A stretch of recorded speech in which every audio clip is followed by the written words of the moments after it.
Tubeless tyres are one of the wonders of mountain biking, but there's no one part of our bike that is completely impervious to damage. Today I'm going to show you how to repair your tubeless tyres trailside, as well as some things you can do at home to prevent damaging them in the future.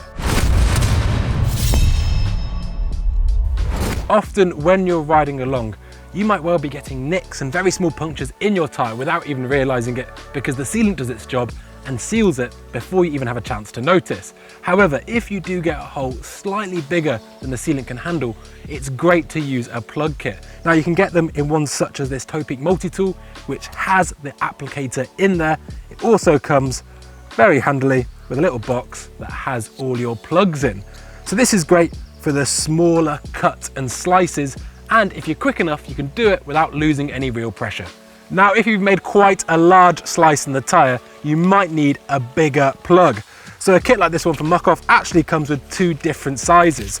And these big old slugs here are very capable, because what they're doing is essentially reducing the size of the hole, making the sealant ever more effective. Now with any tool like this, it is of course quite a sharp implement. So when you're installing these plugs, just be careful not to go nicking the tape. Whichever system you use, the theory is largely the same. You want to rough up the hole using that gnarled file on the tool there, and then you put in the plug. You can trim off the excess, although if you don't have a knife, it's not always needed. Now, if you happen to have made quite a large slice, especially on the sidewall, you might find a plug sadly doesn't quite do the job. And this is where a tyre boot comes in. So combined with an inner tube, you press the tyre boot up against the side of the tyre, and what this does is it stops the inner tube breaching that hole as you begin to inflate it. The inner tube then holds it securely in place. So these are a really good fix and a surefire way to get you home. Now, a couple of things to note here. You don't have to use one of these tyre boots. You can indeed use just about anything, be it a £5 note, old energy bar wrapper or whatnot. If you are using a boot system, it's always a good idea just to make sure that you're taking any sealant to give the adhesion the best chance it's got. That's one of the best things about modern tyre sealant. It all is water soluble, so just a splash from the drinks bottle and you can get most of it away. Now, a good tip if ever you do need to be working on your tyre whilst it's still got the sealant in there is make a note of where the puncture is and move that part to the top. And then if you've got time, leave it to settle just for a few minutes, because you'd be surprised at how quickly all the sealant will drain to the bottom, making it easier to work on the tyre.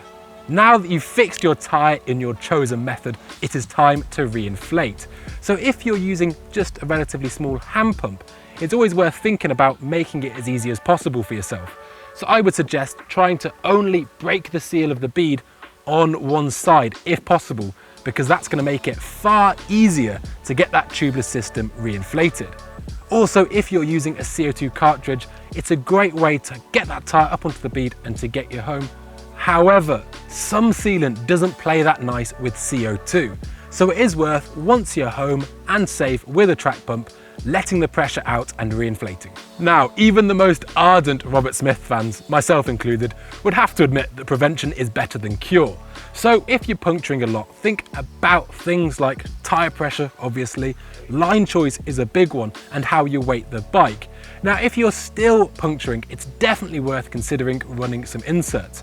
I run this relatively small insert from Vittoria, and it really does help quieten down the bike and stops me damaging tyres.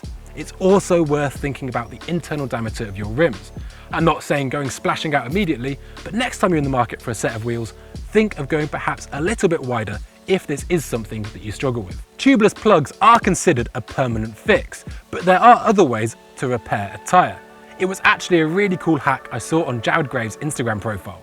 What he was doing was using a standard puncture repair kit to cover the slice itself, then adding more glue and using some heavy-duty Gorilla Tape. It was actually something I did on this tyre yesterday, and it's still holding up. Only time will tell in the long term, but I think it's a great way to have more options for people to fix tyres at home, because there's nothing worse than slicing a brand new tyre. And those are my tips for living and repairing your tubeless systems. I hope I haven't tired you out too much, as I've got a grip on the subject. Now, this channel isn't all awful puns and Robert Smith jokes. If you like the content, please support us by hitting that like button and even consider subscribing so you never miss a beat. Thank you very much, and we'll see you next time.